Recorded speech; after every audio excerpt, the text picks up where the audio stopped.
Hey there, Scott B here on the top and bottom line for the third quarter for Starbucks. Net revenues, $8.2 billion. That is higher than the $8.1 billion estimated by analysts. EPS adjusted 84 cents. Gains driven there by U.S. performance and demand globally outside of China. That is also a beat compared to the 75 cents that analysts were looking for. Comps up 3% globally. That's a slight miss. Up 9% in the U.S. That's right in line with estimates. Falling 18% internationally. That is a larger than expected drop versus the estimates of a fall of 14.5%.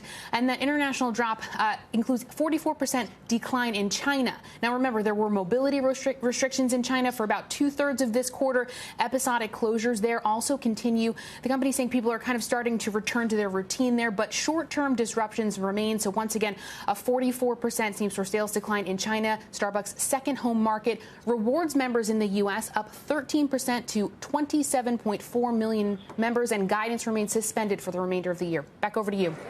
All right, got a China issue to contend with Starbucks. Kate Rogers, thank you very much. I'm also seeing that AMD is out. I told you we're going to go through that and pop on in just a second, but you want to comment on what, if anything, you've seen thus far? What jumps out to me, you said the stock was down about 6%. We can throw it up in overtime. You were looking for gross margins of 54%. I see a 46% number. Now, if that's the comp number that we're talking about here, then that would be below what you were looking for. I think the adjusted margin is right in line, which is not going to be good enough.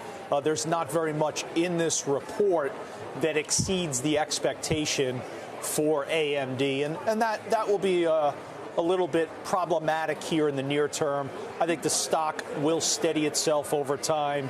It's not going to motivate me to pare back or to liquidate my position, either personally or within the Quality Momentum Index. This is still one of the best in breed companies for sure. The problem is that, and we heard this from Intel, the PC market is weak. It is. Okay, so they make up for some of that usually in data center. They grab market share, continually from Intel. By the way, going in, I didn't even realize their market caps almost identical. Yeah. AMD and Intel, and that just shows you how much AMD has come off of its, high-flying levels of, 6 to 8 months ago when it was one of those poster stocks for like big market cap things, along with NVIDIA. Christina Partsenevelos, what do you see here? What's driving this stock down some 6%, do you think? Well, you have the revenue. Yes, it was a beat for Q2, but it was more of a muted beat than we've seen in previous quarters at $6.55 billion.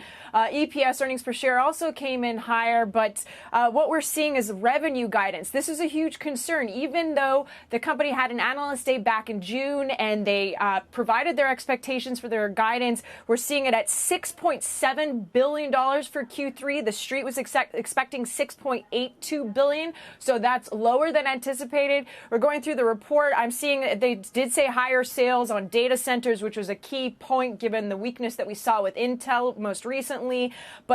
Also gross margins here. Gross margins came in at 46%. That is a decrease of 2 percentage points year over year.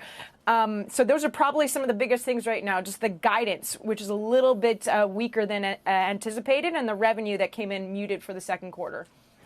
All right.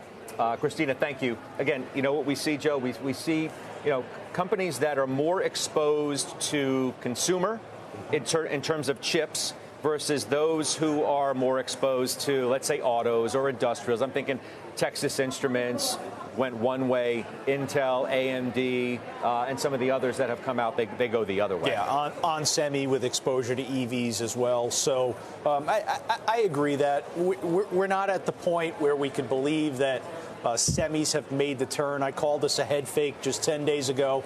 I'll maintain positioning in what I think is best in breed, which is NVIDIA, which is AMD. They're both down. I'll acknowledge that after the close. I'm not going to make too much about a move in the after hours, but to think that we've reestablished or have gotten past the headwinds for the sector and the industry, I think, is a little bit too soon to be calling. Okay.